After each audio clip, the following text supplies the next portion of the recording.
Good evening, everyone. I've been working on cars all day, so I've been waiting to get to this. My compressor screwed up on me yesterday, and I've been limping by with it, not working correctly. And I'll show you what it's doing and why it's doing it. First, look at the gauge. There's no air in there at all. Alright, turn the disconnect on. Now, I don't know if you can hear that. Maybe you can see it in there. Where can I see that the best at? If you look in there, you might be able to see that shiv move. Oops, didn't do it. Yep, see it moved right there. Moved again.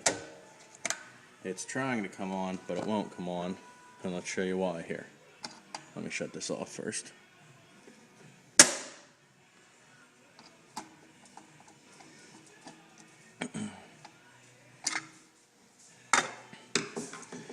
Put you in this stand here for just a minute.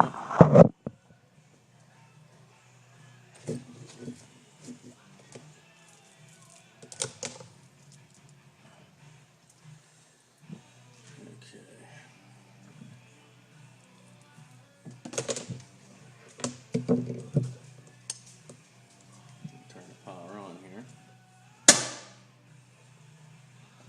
So, you guys can see that. No.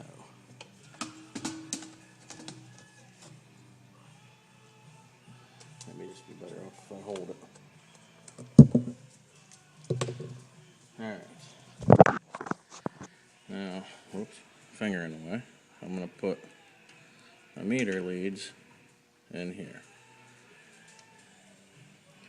240 volts. No, 245, but theoretically it's supposed to be 240.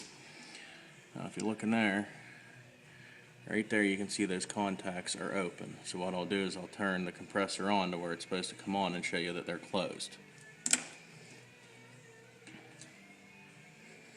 Alright, now you can see those contacts are closed. That's what sends power from this set of wires, which is my incoming right here, to this set right here, which is my outgoing to the motor. Now if I go to here, try to do this one-handed. Alright. My leads are there, and I should have power there, but I don't. You can see the contacts are still touching, and the reason I don't have power there is over time from the compressor cycling on and off and these contacts open and closing, they get carboned up. Now I put some sandpaper in there, tried cleaning them. It didn't help at all. So I'm just going to replace this pressure switch. I have, where the hell is it at? I already got a genuine replacement part, Campbell Hausfeld replacement pressure switch. So as soon as I get that replaced, we'll see if it works. Alright, new pressure switch is on, all wired up. Disconnects on. I left, right there, the two motor leads off so this wouldn't come on, so I could check my voltage. So, see what we got up here. Glare, 245 volts. See what we got down here on the motor side.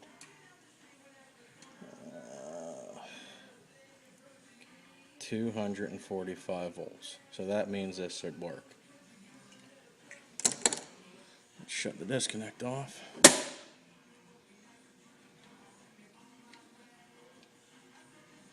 Hook up our leads. Yeah, maybe I should move these down and out of the way, maybe.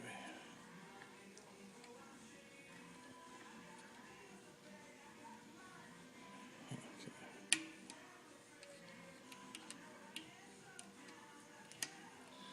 Motor leads are on. That's the wrong one. So auto.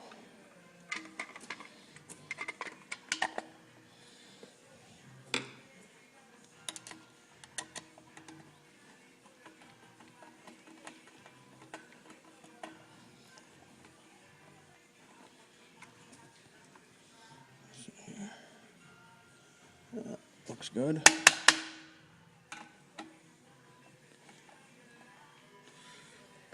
Housing's tight. Shut it off, make sure that's tight. Throw the disconnect, and let's see.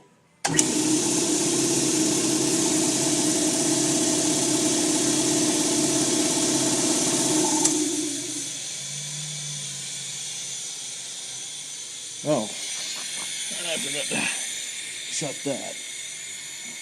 My drain valve. There we go.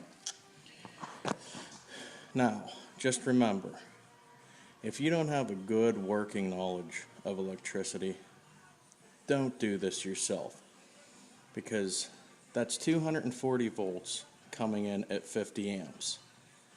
This has enough power to grow toenails on a dead man. If you don't do it right, it can, will, and kill you if it gets a chance. So I'm not telling you to go trying this stuff yourself. If you don't have a good working knowledge of it, don't do it. Have fun.